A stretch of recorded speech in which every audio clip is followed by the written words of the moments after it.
guys, this is going Spidey SpecV here for another video. Today we're going to talk about tuning your Sentra.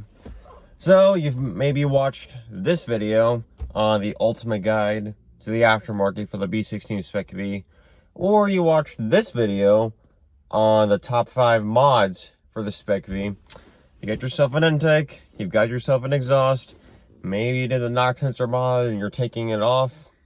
Maybe you don't have anything done. You just want to tune your car and get the most you possibly can out of it. Let's talk about how to do it. And the car's quiet now. Sad emoji. So basically, there's gonna be 2 different ways to do this. And I'm gonna go ahead and put this out there. Uprev is the only one you can use. I looked into using Ecutech, and they do not have or offer support for the B16 SpecV Sentra. I believe Ecutech does support the Sentra Nismos, possibly, but I don't know, and obviously we don't really talk about the Nismo Sentra. So there's 2 good ways that you can get the car tuned. And I'm sorry for the wobble.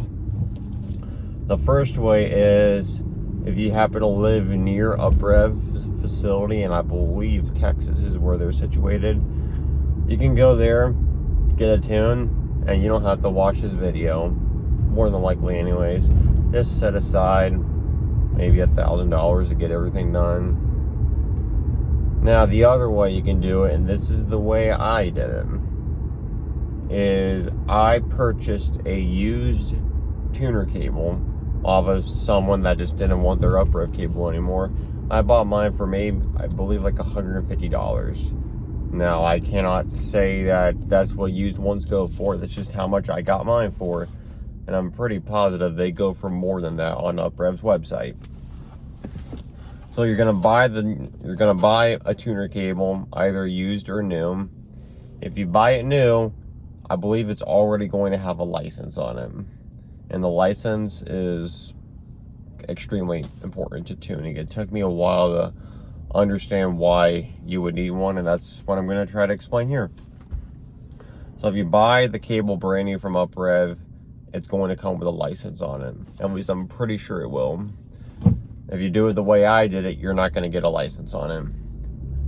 So what you're going to have to do is download the Uprev software on their website, and I'm going to show on my laptop how you do that. We're going to go into Uprev's website, download the software. You're buying the license. The software is free. At least 99% positive it is anyways. I bought the license and got the software around the same time, so you're going to go into your Uprev, and you're going to go into cable management and go into license report. The license report is what you need to send to Uprev, so that way when you go and get your license from them, assuming that you did it the way I did it, to where you bought the cable used, you're going to send them the license report, and they're going to modify it so that way it has the license on it. They're going to email you back the license report, and then you're going to basically download it into your software so that way the car itself can be tuned. Once you get that done, you're going to talk to your tuner. You're going to pay the tuner his money, and then you're going to go into Uprev, and with the ignition on, engine off in the car, you're going to find your ECU part number. The ECU part number is very important. Not all ECUs share the same part number. There could be multiple different part numbers for each car, and certain part numbers can do certain things. The part number I had, and if I happen to be able to find it, I'll put it here somewhere probably. The part number I had was able to hold the most features. So if you got the ARC features, ARC stands for Advanced Racing Controls, 2-step, launch control, anti-lag, flat foot shifting, you could do all of that. And the license, sorry, not the license, the ECU part number that I have will be able to hold all that. There's other ECU part numbers to where they're kind of crappy. They can't hold a whole lot of features, and it sucks. Yes, you can get a different ECU in order to hold more features, but that's also expensive. So maybe that's something you can look into and consider if you're looking to get one of these cars and you just want the absolute best you can get out of it. So you get your ECU part number, you send it to the tuner, you send the tuner your money, and then if you're modified, you tell the tuner everything you did. Me, I actually had a list, and still have my list of things that I did to the car, from the intake, the header, my two-step Coulter VQ35HR spark plugs, my catch can, every single thing I did, I told him about. And he's going to base the base map he gives you off of that, but the base map is not going to be very aggressive at all. It's purely just to make sure the car is running right the way it's supposed to be. That way, if it's not, you now have the ability to go into the car, fix whatever problem it has, and then with the next tune he gives you, you can turn the aggression up. So after you get your initial base map, you've got it on the car, everything seems to be working fine. You're going to do a data log, and I won't really be able to do a data log in this because I don't have a license on the G. I just have the Uprev software still. You're gonna do a data log, and then with that data log, you're gonna send it to the tuner, and it's going to be a lot of back and forth of swapping tunes in and out until you get it perfect the way you want it to be. So the data logging process really is not bad. Essentially, he sent me a list of everything he wanted me to check mark in the data logging menu, and then you save it. Like, if you don't save it and you start sending him the incorrect things, they're not going to be very happy. I did that maybe 2 or 3 times with my tuner, and yeah, that just was not a good time. So let's get into the computer side of this. All right, so you're going to go onto Uprev's website. You're going to go into the support tab that's over here. Support. You're going to scroll down, and then you're going to see software downloads. You're going to need the Uprev installer, and I believe the interface drivers thingy. The Uprev installer will in turn, with engine ignition on, engine off, you're going to find this little guy after you install it. Uprev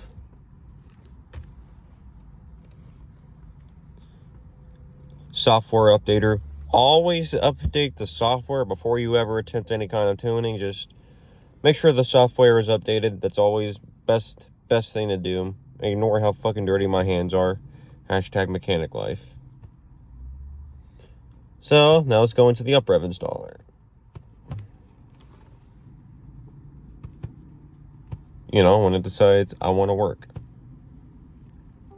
Here we go. And then yes, give it any and all permissions it could possibly want. And then you're just gonna agree to this little agreement. It's fine. I know.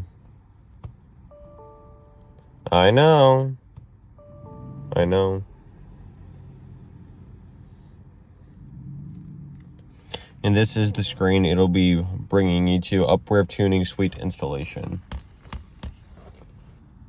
completed. So now it's checking everything.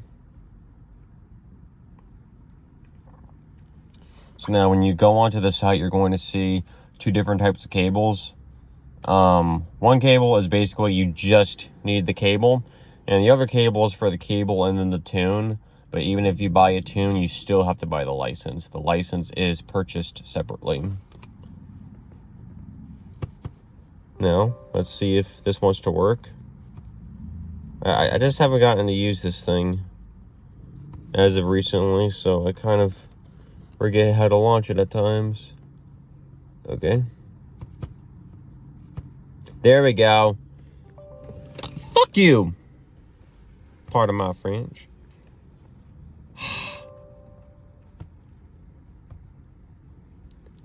Okay. So, it's going to bring you to this little menu here. Like I said, when you've already purchased the license from Uprev, and I'll even show you which licenses that I purchased. Cable management, cable plugged into the computer, cable plugged into the car. You're going to go into cable management. And then here in cable management, you're going to find this little guy here, which can be useful to have firmware versions just in case something ever happens with the car. License report. That is your license report. You're going to save that, and then you're going to send an email to Uprev support with this guy, and you're going to include your order number in it. They're going to take your license report, modify it to where you now have a license on it, and they're going to send it back to you. Once you get that back, you're going to go back into here. You're going to click on Update License, and then the report from Uprev that you downloaded is going to pop up here. You're going to click on it. You're going to press Open, and then it's going to update it. And then instead of saying 0 licenses, it's going to say that you have them. And then there's the ARC license, Advanced Race Control, that I told you about. I had one. I did not have Pro. There's your ROM editor. As you can see, it's enabled. We all have one. Cipher, you don't need to worry about that. So this is cable not detected. So let's just unplug that, plug it back in, make sure it detects that we do indeed have a cable. ECU part number, like I was talking about before, you're going to give that to your tuner, and then that way they know how many types of features you can hold. And as I said, you can always switch out your ECU with an applicable one that might have the ability to hold more features. As you can also see in this menu, you're going to have submit ECU data and screen capture. ECU data, I don't believe I ever used that one. Screen capture is just like a screenshot. Edit tune file, that's not really something you can do. Let me see if I can make the screen bigger. Just like that. Logging and tracing. So the only ones you're really going to use all that much is logging and tracing. And sorry, had to get the computer to reset a little bit. As you can see, I am on an unlicensed ECU. There is no license on the ECU. No ARC license remaining. And then it says flash licenses, license used. So cable management, as I said, is for your support thingy. Yeah, license report. Then once you get the license report back, you will update the license. Now, once you've paid the tuner and you get your tune file from him, well, shit. Right here anyways, is going to be where you flash your tune file. You're going to click on that. A window's going to pop up with your downloads. You're going to select the tune file to download, and then you're going to flash it. Make sure anytime you go to flash your car, you have a battery charger hooked up to it. I will go into that one more later, because that is where I majorly fucked up. Then edit tune file, that's only if you're a tuner. Logging and tracing. Let's see if it'll let me do anything with that. Nah, it won't. For some reason, it doesn't detect my cable.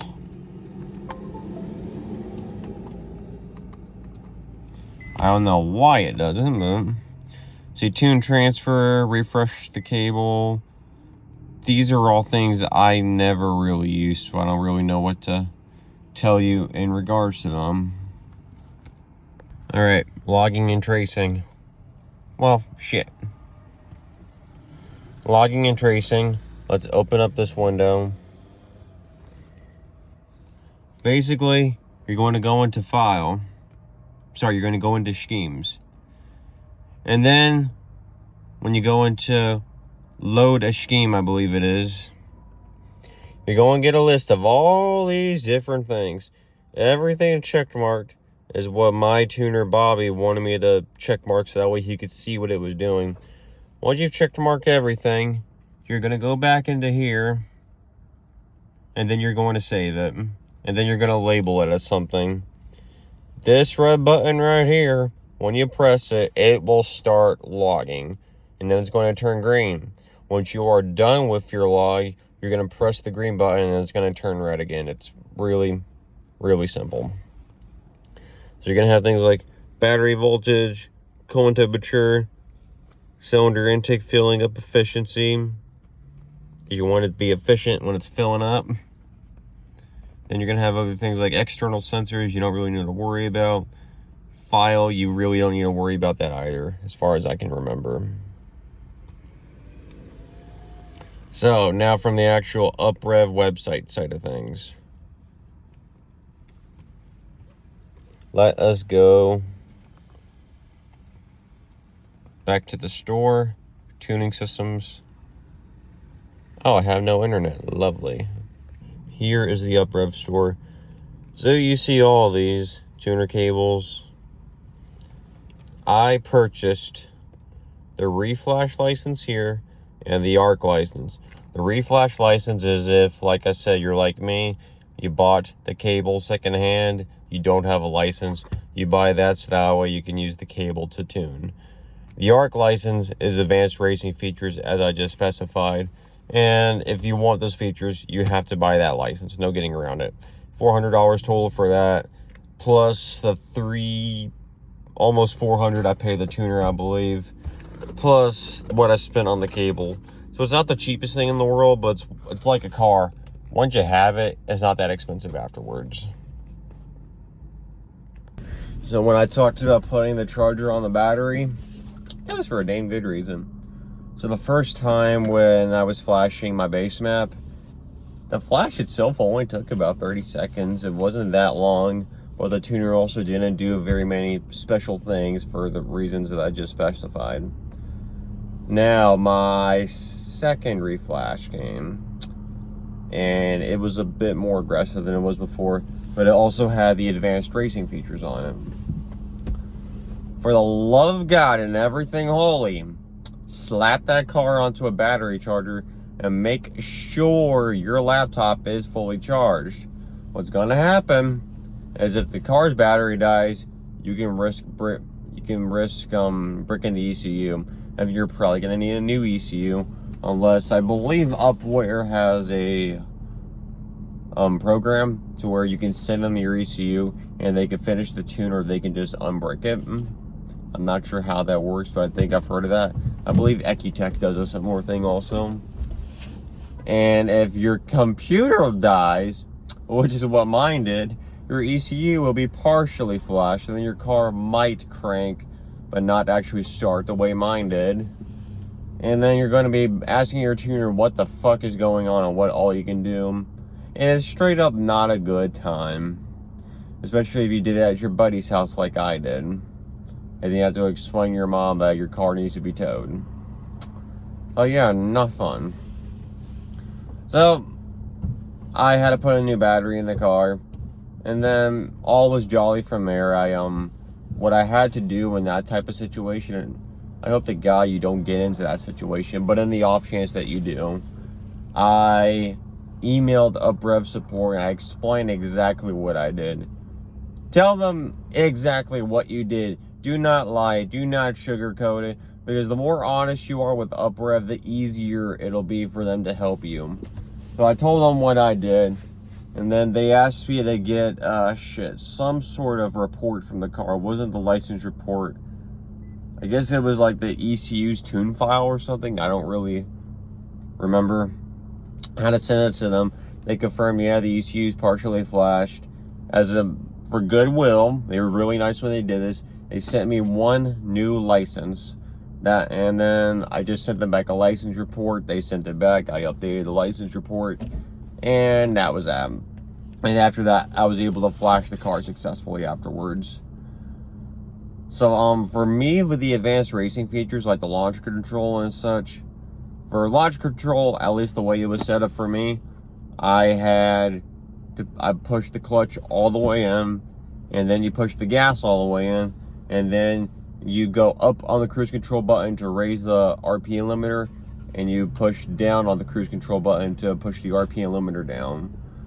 And it actually took a little while for it to work for me. I don't know why. I was doing it correctly, but launch control was intermittent with how it wanted to work with me. Sometimes it worked every single time, other times it didn't. That might have been my clutch switch being intermittent, which go ahead and change yours out if you haven't already. So that was that. Don't do the other thing I did when I was down in Atlanta, and it was the time before last, where I had not saved the data logging schemes properly, and I kept sending the tuner basically a screenshot of what was happening and not the entire thing. Once you've done that 3 times in a row, they are not happy with you. Hashtag sanity for Bobby. So Bobby was kinder than he probably needed to be. He told me exactly what to do 3 times in a row because I had a hard time realizing what he meant. I got it done correctly. I finally sent him the tune file. He sent it back to me, and because I didn't have a way to charge the car down in Atlanta, I was not able to flash it until I got back from my trip, in which case the car felt peppier. I was having a problem to where flat foot shifting, which is when you have the gas fully pushed in and you're not letting off of it when you're shifting. You basically have the clutch in at the same time you do the gas to shift. What was happening for me was the car did not want to redline all the way. I believe the factory limiter was 7,000 RPM in that car, and he had adjusted it to 7,400, and the car would not rev past 6,800. So I believe it was a problem with the clutch switch. He negated it to where I did not have flat foot shifting anymore, but I still retained launch control. It might happen to you, it might not happen to you. So that's really all I can realistically think of to tell you guys. Please, for the love of God, make sure the battery in the computer and in the car is charged up and good to go. And if you got any questions on the tuning side of things, just speak to an Uprev tuner. I can do my best to answer any and all questions you guys might have, but like I said, I no longer have the car. I might not be able to give the best answer. So, without further ado, thank you so much for watching. Please like and subscribe, and I will see you in the next one. Peace.